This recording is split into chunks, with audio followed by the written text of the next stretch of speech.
여러분 안녕하십니까? 힐링 라이프 채널에 오신 것을 환영합니다. 오늘의 주인공은 65살의 어머니입니다. 평생의 청춘과 체력 마음을 다해 가정을 지켰지만 남편은 그녀를 투명 인간 취급했고 자식들은 그녀의 희생을 당연하게 여겼습니다. 심지어 그녀의 가슴에 대못을 박는 말까지 서슴지 않았죠. 도대체 무슨 일이 있었길래 30년을 버텨온 아내가 하룻밤 사이에 짐을 싸서 도망치듯 집을 나오고 가족들의 연락처를 모두 차단해 버렸을까요? 남편은 도대체 무슨 짓을 했으며 자식들은 엄마를 어떻게 대했길래 이 집 아무에게도 안 물려준다 라는 독한 결심을 하게 만들었을까요? 만약 여러분의 집에도 말 못할 가족 간의 갈등이나 돈 문제, 가슴속에 맺힌 응어리가 있다면 오늘 이야기를 꼭 끝까지 들어주십시오. 이건 드라마가 아닙니다. 우리 주변 어디에나 있는 너무나 현실적인 인생의 축소판입니다. 그녀의 선택을 누구나 쉽게 따라 할 수는 없겠지만 그녀가 뱉어낸 말들은 구구절절 뼈 아픈 진실입니다. 자, 이제 남들의 눈치만 보던 한 여자가 어떻게 온전한 자신을 찾아가는지 그 이야기를 들려드리겠습니다. 제 이름은 김영자, 올해 65입니다. 지금은 경기도 부천에 살고 있고 고향은 전라북도 전주 두부를 직접 만들어 팔던 작은 집 딸입니다. 젊은 시절 저는 별다른 꿈이 없었습니다. 그저 성실한 남자 만나서 평범하게 가정을 꾸리고 사는 게 꿈이라면 꿈이었죠. 저는 23살이던 1985년에 남편 박상훈에게 시집을 갔습니다. 지인의 소개로 만난 그는 키는 크지 않았지만 안경을 쓴 모습이 꽤 지저귀어 보였어요. 당시 인천의 한 건축 자재 회사에서 격리 일을 하고 있었는데 월급이 40만 원 정도 됐으니 그 시절엔 먹고 살 만한 편이었습니다.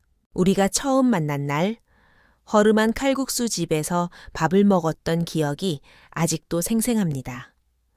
그는 말수는 적었지만 딱 한마디를 던졌습니다. 내 식구 굶기지는 않겠습니다. 그 시절 여자들에게 그 말 한마디는 천군만마와도 같았죠.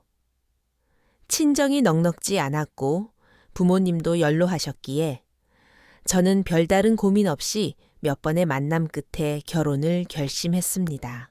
신혼 초에는 저도 집에서 부업으로 미싱을 돌리며 아동복 만드는 일을 도왔습니다. 빠듯한 살림이었지만 내 손으로 돈을 버니 나름 자존감도 있었죠. 하지만 결혼 3년째 아들 지훈이를 임신하고 낳으면서 몸이 많이 상했습니다. 시부모님은 말로만 도와준다 하시고 실제로는 산후조리부터 육아까지 오로지 제 몫이었습니다. 미역국도 제가 끓여 먹고 핏덩이 같은 아이도 혼자 씻겼습니다. 내가 선택한 결혼이고 내가 낳은 자식이니 힘들어도 참자. 그렇게 생각하며 버텼습니다. 그때 제 나이 30 지훈이가 100일이 갓 지났을 때 저는 미싱 일을 그만두고 전업주부가 되었습니다. 그 후 30여 년간 하루 3끼 밥 짓고 빨래하고 아이들 학원 보내고 병원 데려가고 시부모님 병수발 들다 임종 지키는 일까지. 집안의 대소사 중 제 손을 거치지 않은 게 없었습니다. 남편 박상우는 퇴근하면 뉴스만 보거나 안방으로 쏙 들어가 버렸습니다. 화를 내지도 않지만 그렇다고 다정하지도 않은 사람. 집안일은 철저히 남의 일인 사람. 가끔 친구들이 너네 남편 너무한 거 아니냐? 넌 속도 없냐? 라고 물으면 저는 씁쓸하게 웃으며 말했죠. 애들이 있잖아. 내가 안 버티면 이 집안 누가 챙기겠어. 그렇게 참고 참으며 세월이 흘렀습니다. 시부모님이 일찍 돌아가시면서 살고 있던 낡은 빌라 명의가 제 앞으로 넘어왔습니다. 그때는 별 생각 없었어요. 남편이 당신 이름으로 해두는 게 세금 문제도 그렇고 깔끔해 라고 해서 제 이름으로 등기했습니다. 이 집은 엘리베이터도 없는 4층짜리 지은 지 40년이 다 되어가는 낡은 빌라입니다. 오래되긴 했지만 제게는 세상에서 가장 안전한 요새였습니다. 곰팡이 핀 벽지를 혼자 바르고 고장난 수도꼭지를 갈고 문고리를 고치며 30년을 살았습니다. 타일 한 장, 의자 하나 제 손길이 닿지 않은 곳이 없으니까요. 제 자식들도 마찬가지입니다. 아들 지훈이는 지금 40살 물류 회사에서 과장으로 일하고 있고 딸 혜진이는 38 시집 가서 잘 살고 있습니다. 겉보기엔 제가 꽤 성공한 엄마 같죠? 아이들 엇나가지 않고 대학 보내고 결혼까지 시켰으니까요. 하지만 저는 압니다. 내 평생의 시간과 건강을 갈아 넣어 이 가정의 평화를 샀다는 것을요. 정작 김영자라는 사람의 인생은 어디에도 없었습니다. 꿈도 친구도 제 맘대로 쓸 수 있는 돈도 없었죠. 남편은 여전히 매일 밤 TV만 껴안고 있습니다.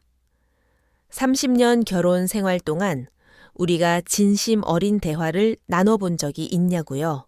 아무리 기억을 더듬어 봐도 생각나지 않습니다. 이혼을 생각 안 해본 건 아닙니다. 하지만 아이들이 아빠 없는 자식이 될까봐 남들이 여자가 얼마나 드세면 이혼했냐라고 손가락질 할까봐 무서워서 참았습니다. 아이들이 다 커서 출가하면 그때는 좀 편해질 줄 알았습니다. 내 인생을 살 수 있을 줄 알았어요. 하지만 착각이었습니다. 아이들은 저의 희생을 너무나 당연한 무료 서비스로 여기고 있었습니다. 제가 55 되던 해, 저는 할머니 육아라는 새로운 직업을 얻었습니다. 아들 지훈이가 결혼하면서 며느리 지은이와 함께 우리 집 바로 앞 동 아파트 전세로 들어왔거든요. 엄마 가까이 살면 애 봐주기도 좋잖아요. 그 말 들을 때 찜찜했지만 막상 손자 민준이가 태어나니 어쩔 수 없더군요.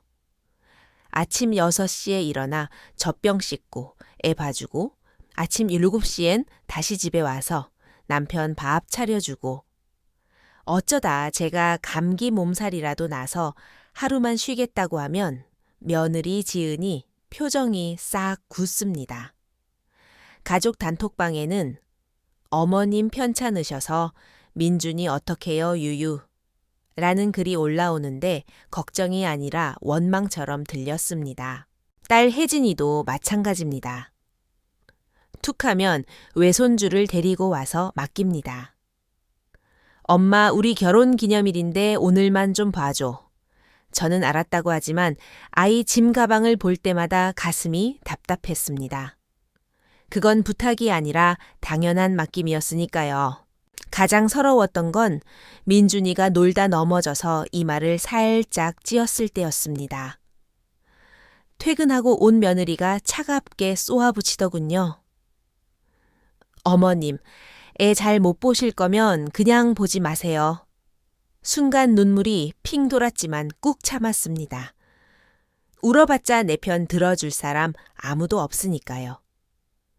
그날 저녁 저는 아무 일 없었다는 듯 무국을 끓여 밥상을 차렸습니다. 식구들은 밥 먹으며 스마트폰만 보고 TV 소리만 요란했죠. 아들과 딸은 아이들 학원비가 비싸네, 영어 유치원을 보내네, 만에 떠들고 있었고 저는 설거지하며 생각했습니다. 너희들 인생의 내 자리는 식모밖에 없는 거니 한 번은 참다 못해 말했습니다.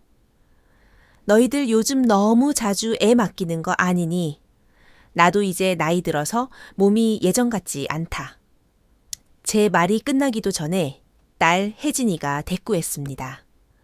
엄마 옛날엔 손주 보는 게 낙이라며 그래야 엄마가 살아있는 것 같다며. 왜 이제 와서 딴소리야. 말문이 막혀서 밥그릇을 떨어뜨릴 뻔했습니다. 그들에겐 제가 아프고 지치는 사람이 아니라 언제나 그 자리에 있는 기능일 뿐이었던 겁니다. 그날 밤 저는 한숨도 못 잤습니다. 새벽에 주방불도 켜지 않고 커피를 타서 베란다에 섰습니다. 쓰레기 수거차 소리가 들리고 맞은편 아들네 집 불이 꺼지는 걸 보면서 알 수 없는 허무함이 밀려왔습니다. 나는 가족을 꾸린 건가 아니면 평생 끝이 안 보이는 아르바이트를 한 건가. 제가 65되던 해 국민연금 수령 통지서와 함께 예전에 들어둔 개인연금 만기 환급금 5천만 원이 나왔습니다. 제 인생 처음으로 만져보는 목돈이었습니다. 매달 나오는 80만 원 남짓한 국민연금과 이 5천만 원. 큰 돈은 아니지만 제 노후를 위해 아껴 쓰고 싶었습니다. 그런데 귀신같이 알고 아들 지훈이가 전화를 하더군요. 그날 저녁 며느리와 함께 케이크 상자를 들고 찾아왔습니다. 어머니 민준이 내년에 사립 초등학교 보내려고요. 그래서 우리가 좀 알아봤는데 며느리 지은이가 말을 이었습니다. 어머님 저기 신도시에 학군 좋은 아파트가 분양을 하는데 거기 들어가면 민준이가 시험 안 보고 학교 배정받을 수 있거든요. 저는 묵묵히 차만 마셨습니다. 지훈이가 웃으며 말했습니다. 그래서 말인데요, 엄마. 지금 사시는 이 빌라 제 명의로 미리 증여해 주시면 안 될까요? 그걸 담보로 대출받으면 금리도 싸고 한도가 만익에 나와서요. 가슴이 철렁 내려 앉았습니다. 이 낡은 빌라는 제가 30년을 쓸고 닦은 내 집이자 내 유일한 안전장치입니다. 그런데 그걸 자기들 아파트 사는데 담보로 잡겠다니요. 너희 지금 전세 살잖아. 굳이 지금 무리해서 집을 사야겠니? 어머님, 요즘 애들은 학군이 생명이에요. 할머니가 돼서 손주 앞길 막으실 거예요. 며느리는 그게 당연한 권리인 양 말했습니다. 거실벽에 걸린 가족 사진이 오늘따라 가식적으로 보였습니다. 이 집은 내 노후 대책이다. 내가 죽기 전엔 못 준다. 제가 단호하게 말하자 아들 표정이 싸늘하게 변했습니다. 엄마는 참 누가 뺐는데 명의만 바꾼다는 거지. 엄마는 그냥 사시면 되잖아요. 뭐가 달라져요. 저는 찻잔을 내려놓고 마지막 힘을 짜내 말했습니다. 이 집은 내 마지막 자존심이야. 더는 말 꺼내지 마라. 며느리는 얼굴을 붉히며 입을 닫았고 그들은 갈 때 가져온 케이크 상자를 열지도 않고 그대로 들고 나갔습니다. 며칠 뒤 딸 혜진이에게서 전화가 왔습니다. 엄마 연금 탓했다며? 그럼 동생 집 사는데 좀 보태주지 그래. 나도 매달 조금씩 보탤 테니까 엄마가 계약금 정도는 해줄 수 있잖아.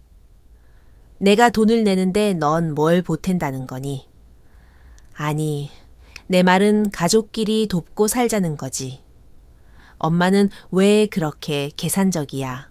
그날 밤 저는 낡은 통장과 집 문서를 끌어안고 침대 귀퉁이에 앉아 울었습니다.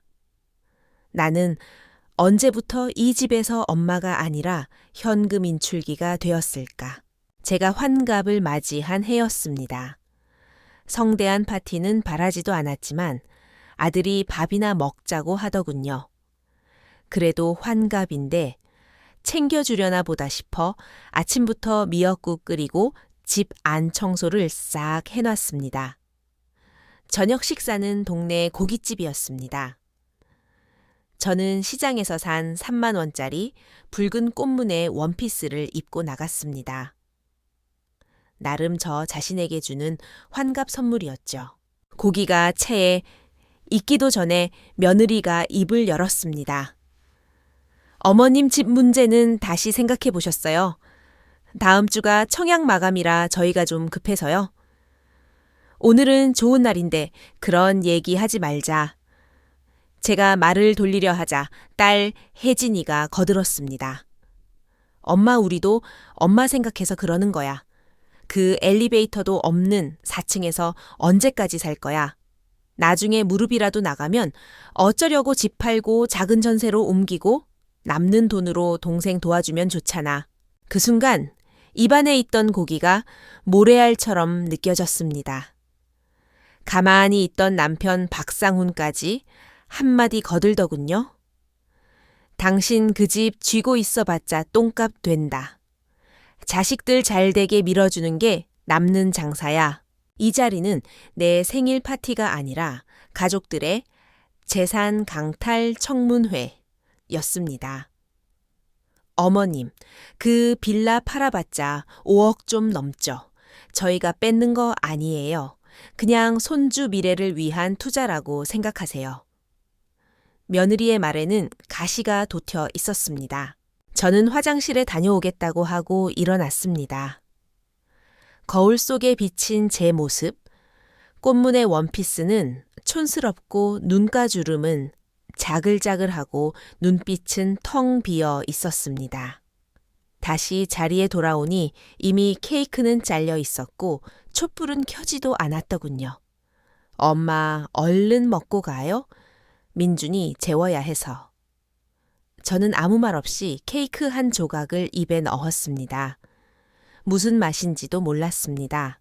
그날 밤 저는 꽃무늬 원피스를 벗어 옷장 깊숙이 처박았습니다. 눈물이 뺨을 타고 흘러내렸습니다.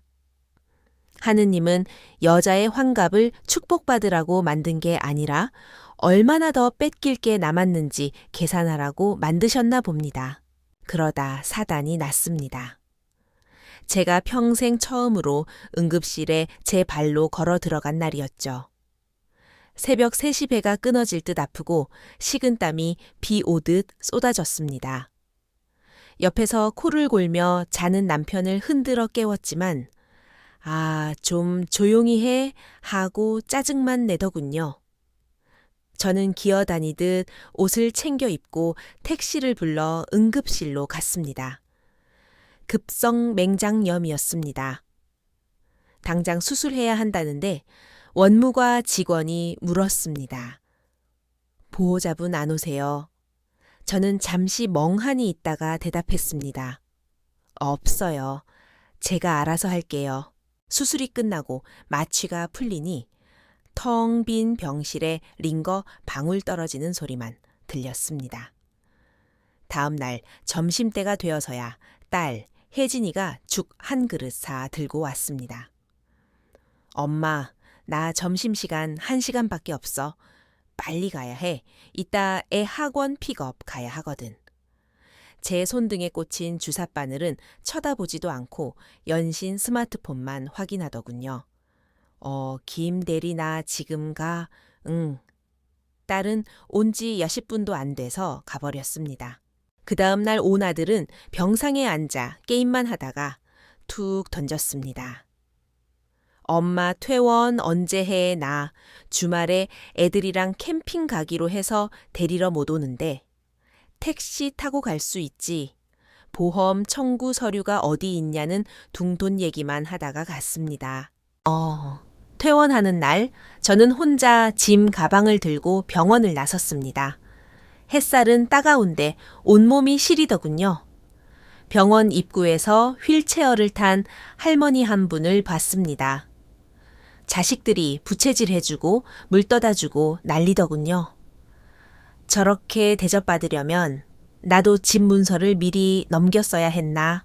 택시를 타고 돌아오는 길 차창밖 풍경을 보며 깨달았습니다. 나는 이 가족에게 소중한 사람이 아니라 그저 짐짝이구나. 이제 아픈 건 무섭지 않았습니다. 진짜 무서운 건 이 집구석에서 내가 투명 인간 취급받으며 말라 죽어가는 것이었죠. 퇴원 3일째 되던 날 아들이 전화를 했습니다. 엄마 퇴원 축하 겸 이번 주말에 다 같이 외식해요.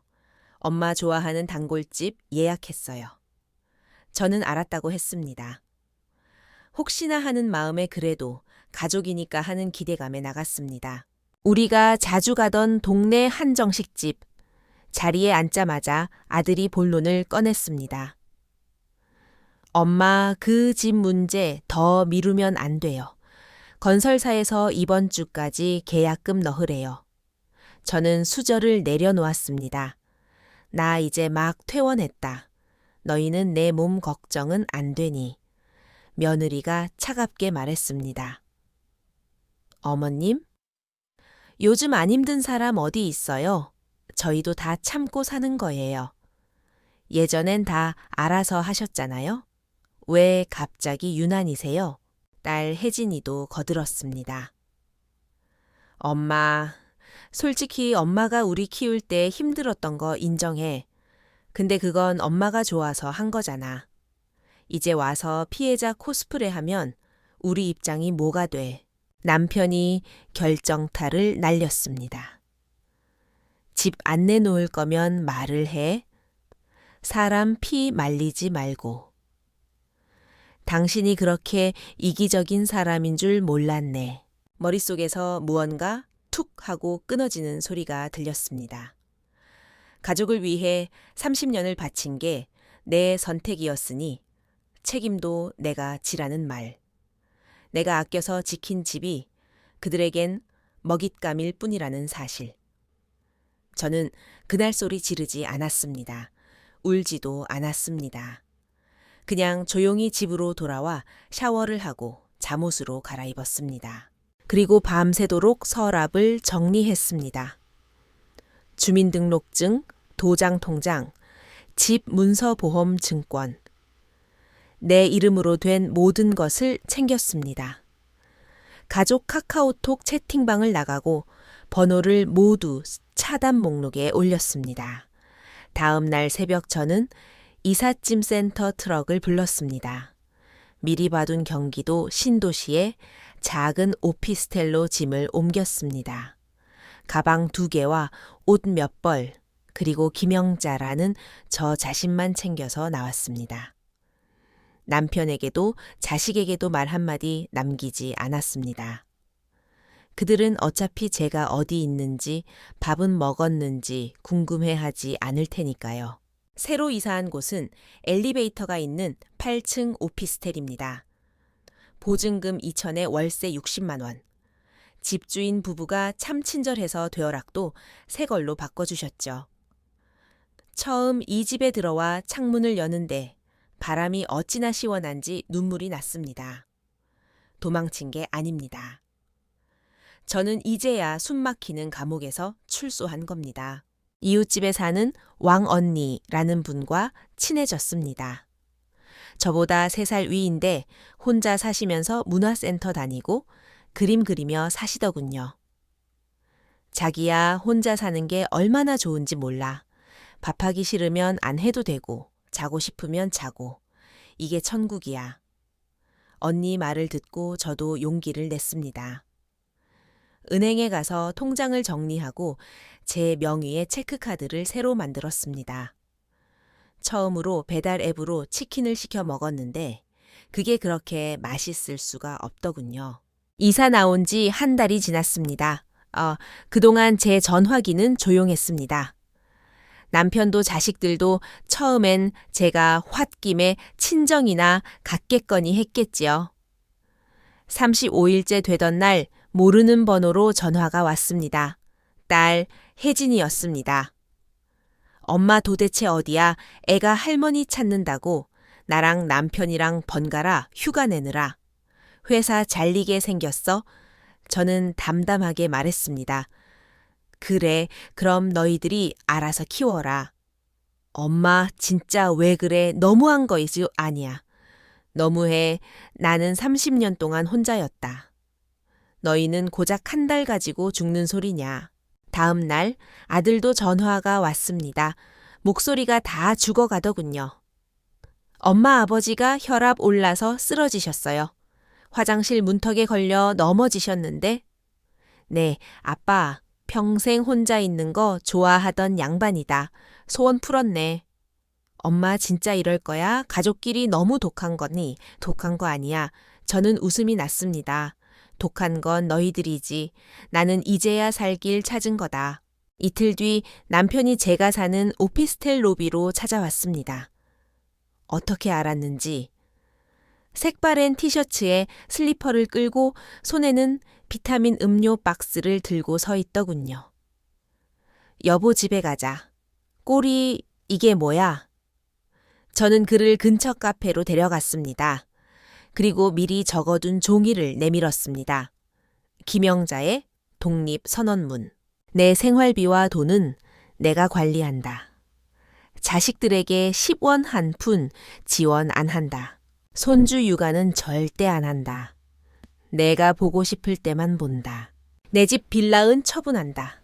그 돈은 내 노후 자금이다. 남편은 멍하니 종이를 바라보다 말했습니다. 당신 참 낯설다. 낯선 게 아니라 당신이 30년 동안 나를 한 번도 제대로 안 본 거야. 저는 그날 집을 내놨습니다. 재개발 호재가 있어서인지 내놓자마자 연락이 빗발쳤습니다. 결국 5억 5천만 원에 팔았습니다. 세금 떼고 중개료 떼고 나니 5억 원 정도가 손에 쥐어졌습니다.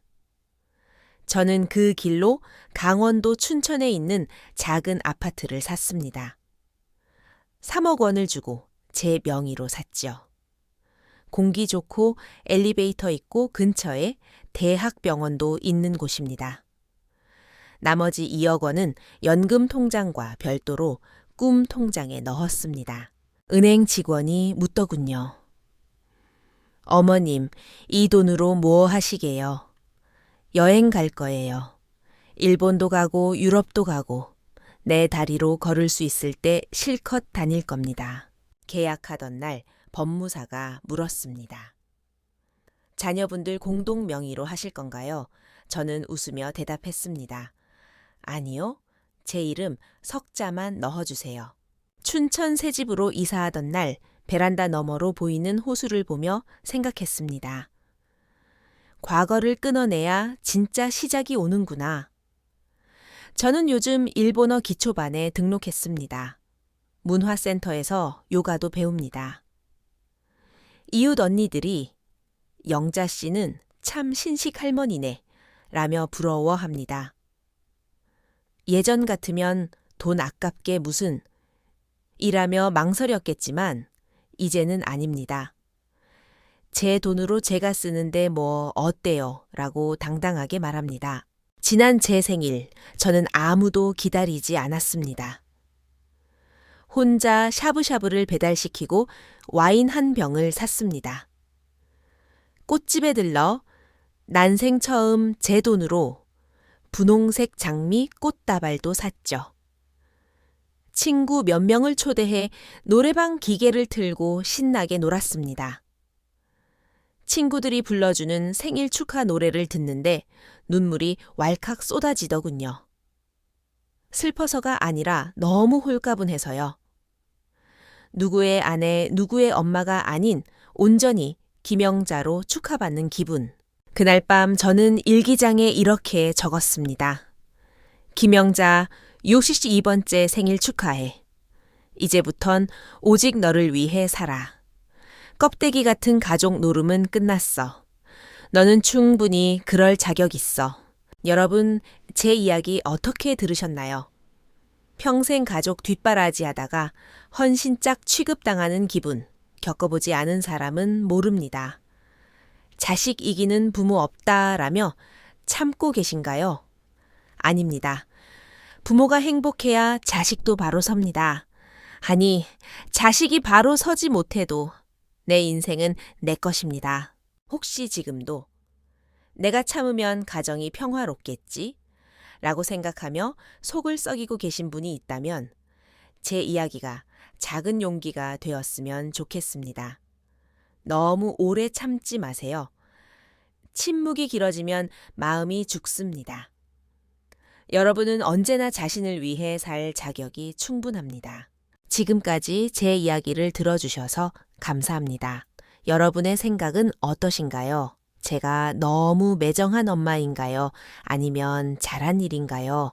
댓글로 여러분의 솔직한 이야기를 들려주세요. 감사합니다.